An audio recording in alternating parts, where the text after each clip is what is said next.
સુપ્રભાત વિદ્યાર્થી મિત્રો, આપણે જોયું તો લાસ્ટ પીરિયડમાં આપણે હિન્દ માતાને સંબોધન પાર્ટ 2માં આપણે તેમના કવિનો પરિચય મેળવ્યો હતો. કવિનું નામ હતું મણિશંકર રતનજી ભટ્ટ. હવે આ કવિને ઉપનામ તરીકે કાંત કહેવામાં આવે છે. તેને ઉપનામ કાંત મળેલું છે.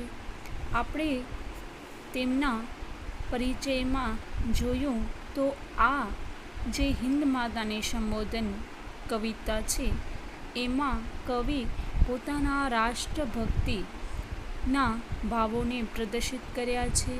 અહીં કવિ હિન્દ માતાને સંબોધન દ્વારા કહે છે કે હે હિન્દ માતા, હે ભારત માતા, અમે દરેકે દરેક ભારતમાં રહીને દરેક ભાઈચારાની ભાવનાથી અમે પરસ્પર પ્રેમ ભાવ રાખીને અમે એકબીજા સાથે રહીએ એવી પ્રાર્થના કરી છે. અહીં આપણે કવિ કાંતની કવિતાને આગળ વિસ્તૃતથી સમજીએ તો આપણે અહીંયા પહેલી જ પંક્તિને જોઈએ. પહેલી પંક્તિમાં જ કવિ કહે છે કે ઓ હિન્દ માત્ર દેવભૂમિ, સંતાન સૌ તમારા, કરીએ મળીને વંદન, સ્વીકારજો અમારા. અહીં કવિ કાંત હિન્દ માતાને સંબોધન કરીને કહે છે કે હે દેવભૂમિ, તો દેવભૂમિ છો અને સંતાન અમે તમારા સૌ છીએ. અમે બધા જ મળીને તારી વંદના કરીએ છીએ. તું આ મારી વંદનાને સ્વીકારજે. બીજી પંક્તિ છે હિન્દુ મુસલમાન વિશ્વાસી પારસી જીન, દેવી સમાન રીતે સંતાન સૌ તમારા. અહીં બીજી પંક્તિમાં કવિ કાંત હિન્દ માતાને કહે છે કે અમે સૌ એટલે કે હિન્દુ, મુસલમાન, વિશ્વાસી, પારસી, જૈન અમે બધા જ અલગ અલગ ધર્મના હોવા છતાં પણ હે દેવી અમે સમાન રીતે તારા સંતાન છીએ. તું અમને સ્વીકારજે, અમારી સંભાળ લેજે. આગળ કવિ કહે છે પોષો તમે સૌને શુભ ખાન પાન બક્ષી, સેવા કરે બને તે સંતાન સૌ તમારા. કવિ અહીં હિન્દ માતાને કહે છે કે પોષો એટલે કે પોષણ કરો. તમે સૌને એટલે કે બધાનું તમે પોષણ કરો. કેવી રીતે? તો શુભ ખાન પાન બક્ષી એટલે આપવું. તમે અમને બધાને શુભ એટલે કે સારું એવું ખાનપાન આપીને પોષણ કરો અમારા સૌનું. સેવા કરે બને તે સંતાન સૌ તમારા. અને અમે સૌ બાળકો અમે તારા જે સંતાન છીએ એ અમે તારા બધાય સંતાન તારી સેવા કરીએ. આવી રીતે અહીં હિન્દ માતા પ્રત્યે પોતાનો ભાવ વ્યક્ત કરે છે.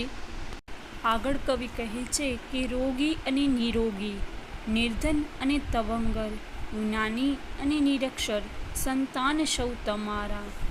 અહીં હિન્દ માતાને કહે છે કે હે હિન્દ માતા, હે અમારી માતા, રોગી એટલે કે જે રોગથી પીડિત છે તેવા લોકો, નિરોગી એટલે રોગરહિત એટલે કે જેને કોઈ પણ જાતનો રોગ નથી તે, નિર્ધન એટલે ગરીબ અને તવંગર એટલે કે પૈસાદાર, જ્ઞાની અને નિરક્ષર, જ્ઞાની એટલે કે ભણેલો ગણેલો જ્ઞાની સાક્ષર, અને નિરક્ષર એટલે કે અભણ જેને કંઈ જ જાતનું જ્ઞાન નથી, જે અભણ છે, નિરક્ષર છે, સંતાન સૌ તમારા.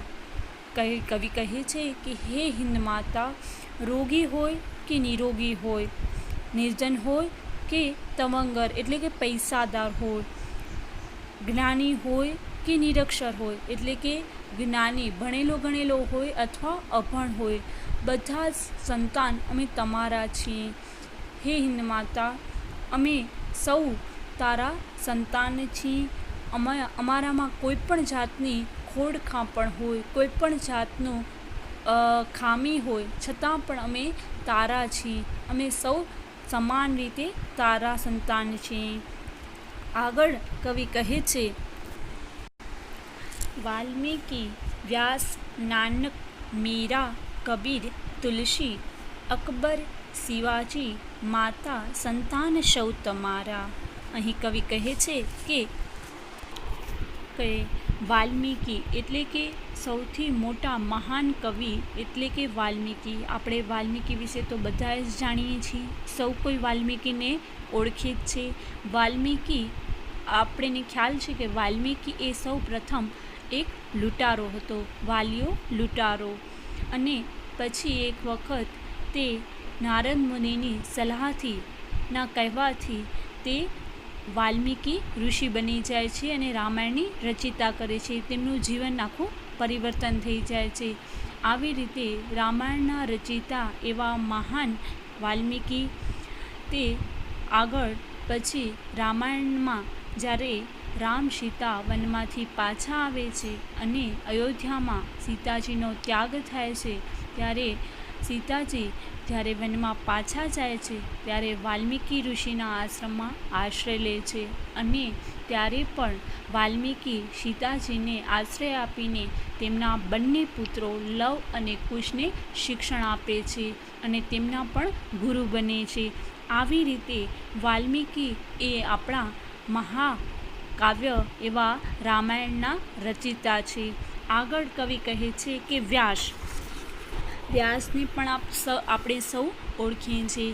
વ્યાસને વેદ વ્યાસ પણ કહેવાય છે. તે પારાશર અને માતા સરસ્વતીના પુત્ર હતા. વ્યાસ એ વેદ, ઉપનિષદ, 18 પુરાણો ને આ બધાને ખૂબ સારી રીતે આપણને સમજાવ્યા છે. આવી રીતે વેદ વ્યાસ એ મહાભારતના રચિતા છે. વેદોને તેમણે ખૂબ જ સારી રીતે અને સરળ ભાષામાં સમજાવ્યા છે. વ્યાસ મહાભારત ઉપરાંત શ્રીમદ ભાગવત ગીતા, પુરાણના રચિતા પણ છે. આમ આગળ જોઈએ તો ગુરુ નાનક. હવે ગુરુ નાનક એ શીખ સંપ્રદાયના સ્થાપક હતા. તે જાતિ પૂજા અને મૂર્તિ પૂજાના વિરોધી હતા અને ગુરુ નાનપણથી જ ખૂબ જ પ્રેમભાવમાં માનતા હતા. ગુરુ નાનક ભૂખ્યાને ભોજન કરાવવું એ તેમના સ્વભાવમાં જ હતું. આવા શીખ સંપ્રદાયના મહાન એવા સ્થાપક હતા.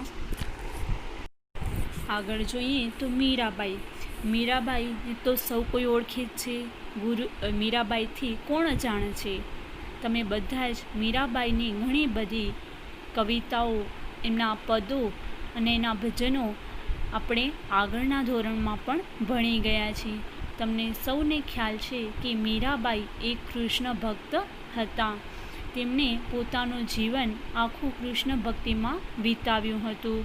તેમના પરિચય વિશે આપણે સૌ જાણીએ છીએ, છતાં પણ એકવાર આપણે તેમના પરિચય વિશે થોડા પરિચયથી માહિતગાર થઈએ તો તે રાજસ્થાનના મેવાડની નજીક ચોકંડી ગામના રાજ પરિવારમાં તેમનો જન્મ થયો હતો.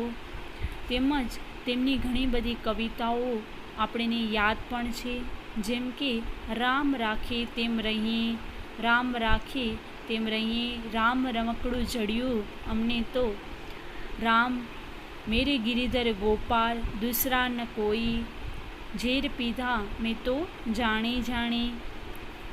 મીરાબાઈના આવા બધા ભક્તિપદો ને કવિતાઓનો ફુવારો એવું નામ નિરંજન ભગતેને આપ્યું છે. ગોવિંદના ગુણ ગાશું જેવી અનેક કવિતાઓ આપણને આપી છે. આવી રીતે કબીર પણ એક સમાજ સુધારક કવિ જ હતા. આપણે કબીરના દોહા પણ ઘણા ભણ્યા છે આગળના ધોરણમાં. કબીર એક હિન્દુ મુસલમાનને એક સૂત્રમાં બાંધવાનો હંમેશા પ્રયાસ કર્યો છે. કબીર છે એ એકતાના પ્રવર્તક હતા. અને તેમની પ્રમુખ રચના જોઈએ તો બીજક, જેમાં સાખી અને શબંદક અને રહેમનની સંકલિત છે. હજારી પ્રસાદ તો કબીરજીને વાણીના ડાયરેક્ટર પણ કહ્યા છે. આમ કબીર પછી આપણે પરિચય જોઈએ તો તુલસી વિશે આપણને ખ્યાલ જ છે કે તુલસી એ હિન્દી સાહિત્યના મહાન કવિ છે અને તુલસીને હિન્દી સાહિત્યના સૂર્ય માનવામાં આવે છે. તુલસીદાસ એ રામ ભક્તિ સાહિત્યના પ્રતિનિધિ કવિ તરીકે પણ ઓળખાવવામાં આવે છે. આપણે એના જન્મ વિશે જોઈએ તો ઈસવીસન 1532ના રાજાપુર ગામમાં ઉત્તર પ્રદેશમાં તેમનો જન્મ થયો હતો. આવી રીતે તેમની સર્વશ્રેષ્ઠ રચના તરીકે મહાકાવ્ય રામચરિત્ર માનસ વિશે પણ આપણે સૌ જાણીએ જ છીએ. તેમની ઘણી બધી એવી રચનાઓ વ્રજભાષામાં પણ લખાયેલી છે. તે ચિત્રકૂટ અને કાશીમાં રહીને ઘણી બધી રચનાઓ કરી છે. આવી રીતે કબીર એક હિન્દી સાહિત્યના બહુ જ ખ્યાતનામ એવા પ્રખર કવિ તરીકે પરિચિત છે. આગળ જોઈએ તો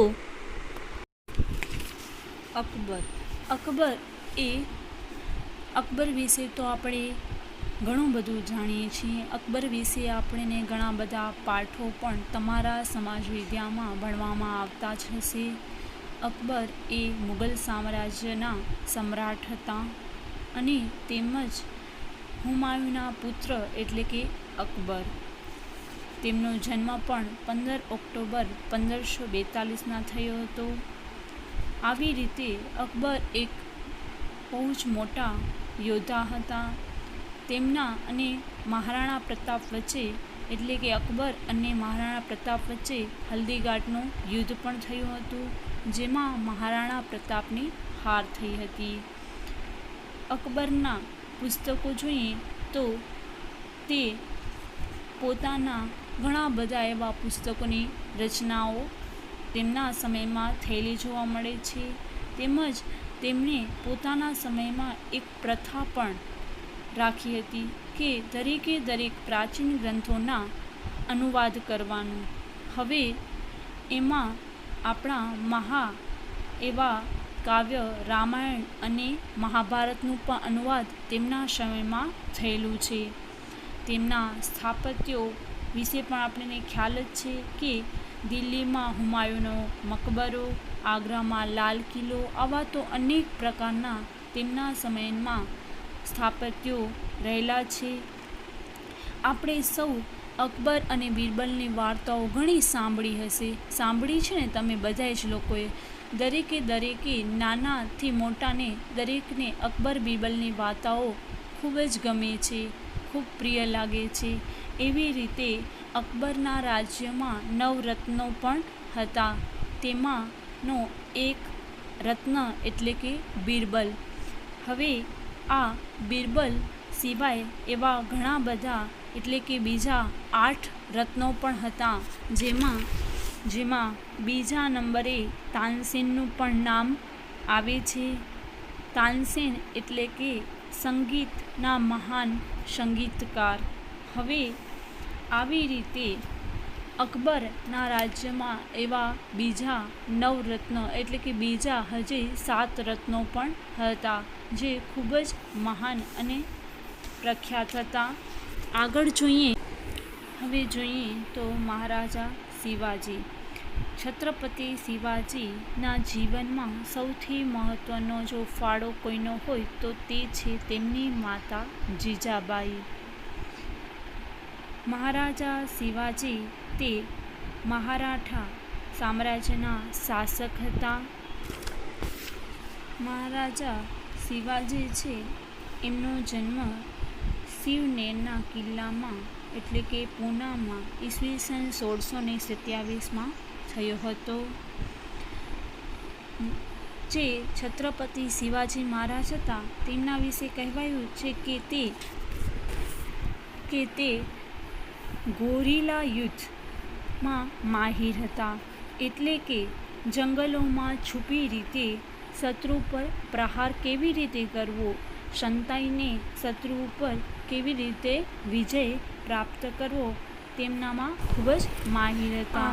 આપણે છત્રપતિ શિવાજી મહારાજ એ એક મોટા અને છત્રપતિ શિવાજી માયા હતા. તે બધા જ જંગલોમાં છુપી રીતે બધા યુદ્ધ કરવું, શત્રુ પર હિન્દ માતાના સંતાન છે, વિજય મેળવવો, બાકાત છત્રપતિ શિવાજી. હવે આગળ જોઈએ તો ગેરીલા યુગમાં માહિર સૌની સમાન માતા, સૌએ સમાન તેથી ના ઊંચ નીચ કોઈ, સંતાન સૌ તમારા. અહીં કહે છે નાની હિન્દ માતા સૌની સમાન માતા છે અને સૌ સમાન છે. અહીં કોઈ પણ ઊંચ નીચ જાતનો ભેદભાવ નથી. અહીંયા સંતાન સૌ તમારા છે. કોઈ સંતાનમાં ઊંચ નીચનો ભેદ ન રાખજે અને અમે સૌ સંતાન તારા છીએ. ચાહો બધા પરસ્પર, સાહો બધા પરસ્પર, એ પ્રાર્થના કરે આ સંતાન સૌ તમારા. અહીં આગળ કહે છે કે અહીં ચાહો બધા પરસ્પર એટલે કે બધા જ લોકો એકબીજાને પરસ્પર ચાહે એટલે કે પ્રેમ કરે, અને સાહો એટલે કે મદદ કરવી, એટલે કે પરસ્પર એટલે કે એકબીજાને પરસ્પર મદદ કરતા રહે. એ જ પ્રાર્થના છે કે આ બધા જ તારા સંતાનો છે એ પરસ્પર હળીમળીને રહે અને બધા જ એકબીજાને હંમેશા મદદ કરતા રહે, એવી જ પ્રાર્થના છે. અને સંતાન અમે તારા સૌ છીએ. હે હિન્દ માતા, અમે સંતાન તારા છીએ, અમે વંદન કરીએ છીએ, જે તું અમારા સ્વીકાર છે. આમ અહીં આ કાવ્ય પૂર્ણ થાય છે. આપણે આ પિરિયડમાં અહીં સુધી રાખીએ છીએ. આવતા નેક્સ્ટ પિરિયડમાં આ સેકન્ડ ચેપ્ટર એટલે કે હિન્દ માતાને સંબોધનની એક્સરસાઇઝ એટલે કે અભ્યાસ અને સ્વાધ્યાય સમજીશું. આજે આ પિરિયડનું હોમવર્ક નોંધી લો સૌ કોઈ. આજના હોમવર્કમાં તમારે આ લેસનનો અભ્યાસ એટલે કે નીચે આપેલા અભ્યાસમાં MCQ આપેલા છે તે તમારે લખી નાખવાના છે, અને એક વાક્યવાળા પ્રશ્નો પણ તમારે લખવાના છે. MCQ 2 પ્રશ્નો છે અને એક વાક્યવાળા પ્રશ્નો 3 છે, એટલે કુલ ટોટલ તમારા 5 પ્રશ્નો થશે, જે તમારે ગુજરાતીની બુકમાં લખી નાખવાના છે.